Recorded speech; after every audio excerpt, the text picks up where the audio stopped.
I've been meaning to make this video for a while, but other news came out, and I just don't want this to pass because it's so interesting. You have the US president saying that today is a very solemn moment for the United States.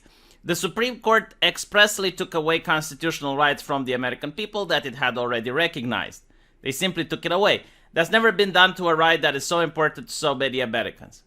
So you have comedian CountDankula, who photoshopped himself in order to appear that he is wearing judge clothing, and posted, "We were careful in our decision, Mr. President." Now, he got around 1,516 quote tweets, people genuinely believing that he is a member of SCOTUS. Are you serious? Now, you don't actually need to know how the judges of SCOTUS look like in order not to fall for this sarcasm. Like, all you had to do was to click on his name, and it takes you to his account where you can see that he is actually a comedian. This is what he does as a profession.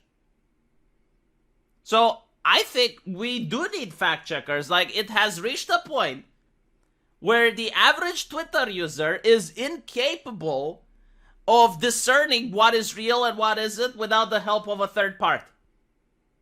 They literally do not know. Like, they believe what's on their computer screen. It's like the magic box. If the magic box has the letters on it, they automatically believe it to be true. They don't do any type of investigation. They don't do any type of research. Like, the basic minimum. Like, I'm not asking them to actually look at the names of the judges or the Supreme Court or anything like. No. Just click the name. Just click the account. I mean, it's at CountDankula TV. Like that. You don't even have to click it. You can just read the thumbnail and you can see that it's at CountDankula TV. Like, what Supreme Court judge would have CountDankula TV? What judge would even have Count in it? It is so bizarre. So, of course, people believe it. I mean, there are so many blue check marks that are responding to him. And they're giving him all manner of vile abuse and harassment that I can't even post on YouTube, because the algorithm would probably see the letters on the screen and they would think that I'm throwing the abuse here, but I'm not. But basically, you can go yourself to his Twitter account and you can see it.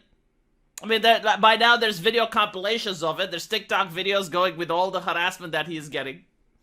Basically, if you read Twitter's terms of service, like, literally every single one has been violated by people that are responding to CountDankula. I think that the people at the Trust and Safety Council haven't slept for 2 nights in a row. Like, they're just buying more and more coffee so they can stay awake in order to keep CountDankula safe. I mean, look, it's right here. The guy with the dog, comedian, libertarian, human rights advocate, master of disguise. He has this in his description. This is the bare minimum research required to do as to not fall for it. And by the way, I'm not complaining about, like, people disagreeing with his take, or, you know, people thinking, oh, you shouldn't make fun of this situation. Like, that's not what I'm talking about. What I am talking about is that you need to put CountDankula away for a second. Look at the level of research that people on the internet are doing in modern day. Okay, like, you may do research, other people may do research, but there are so many blue check marks, okay, like the authorized sources that like don't even bother to do a single mouse click. They don't even bother to read the name of the person they're responding to, and they automatically believe fiction. You would think, if you're really concerned about the decision of SCOTUS, you would at least know how the judges look like. I mean, you see them in a lot of thumbnails on the news, right? Like, you know how they look like. But if someone doesn't even know how the judges look like, how can they be informed on this manner? Like, how can you even go to more complex things and discuss more complex issues if they don't even know the faces of the people that they're upset against?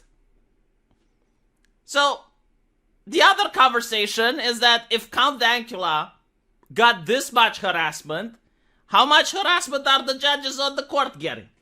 Like Mr. Clarence or, you know, others. Because usually when an important person gets mean tweets, the media writes about it. Like, everyone is like, oh my god, this how can this happen? How can this be? But for some reason, we don't hear anything about now, huh? It's like the media gets to choose how to turn up the dial. It's like, oh, this is a person we care about, and they're getting mean tweets. Like, oh, we need to control the internet more, we need to censor more, we need to get to see how people speak, because otherwise, look at the evil harassment that's happening.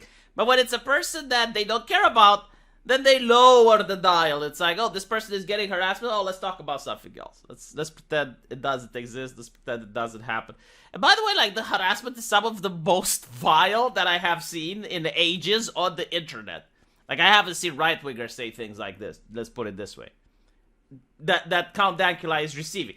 Granted, you know, he is antagonizing them. Like, he does give snark comments and snark replies to the people that are targeting him. So, you know, he is trying to agitate, to fan the flames. I get that.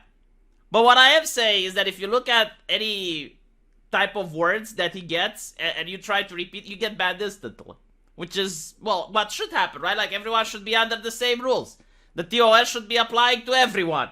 But apparently the TOS sometimes apply to a group of people, sometimes it doesn't apply to a different group of people, depending on your takes, I guess. And I'm talking about Twitter specifically.